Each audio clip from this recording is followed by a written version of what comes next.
Welcome back.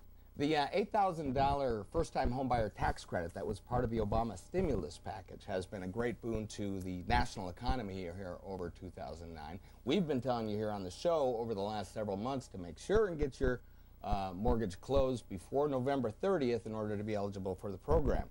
Well, don't be surprised if you see a lot of smiles on the faces of any realtors or real estate professionals that you may know, because the federal government has just extended and I believe revised a bit that $8,000 tax credit. I asked Roger Morris from Prudential Jack White Vista to join us on the show today to answer some questions about the extension and some of the changes. Roger, thanks for coming here today. My pleasure. Thanks for having me, Mark.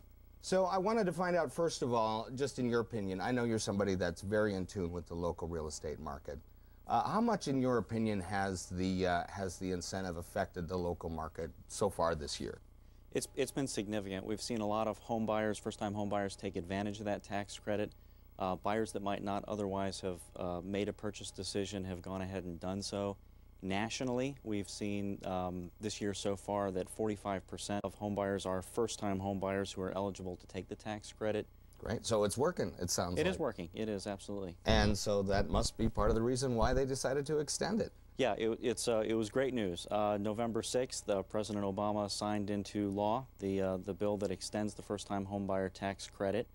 And it does actually much more than that. The previous deadline was November 30th. We were mentioning it a lot here on the show. Right, and now that's been extended. Actually, a home buyer now needs to be in contract no later than April 30th.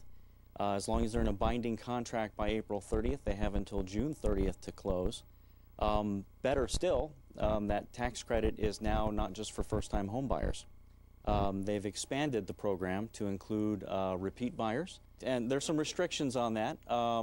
First of all, the person selling their home has to have lived in the home that they're selling as a primary residence for 5 consecutive years out of the preceding 8 to qualify to be an eligible home buyer to get the tax credit on the home that they're buying. The tax credit is a smaller amount. It's up to $6,500 as opposed to $8,000 for first-time home buyers. For the repeat buyer, it's $6,500.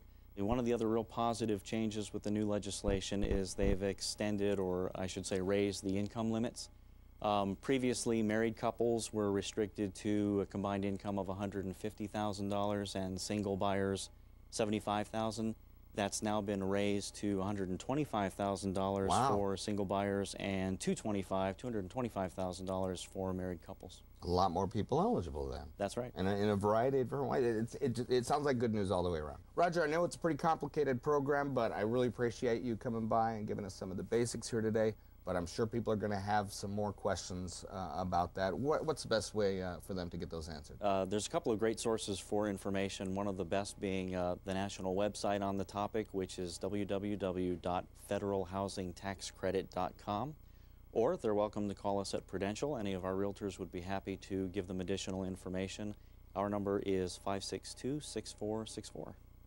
Great. Thanks again, Roger. You're a great resource for this kind of information. My pleasure. Thanks, Mark. Stay with us. We'll have more homes coming up on the showcase right after this.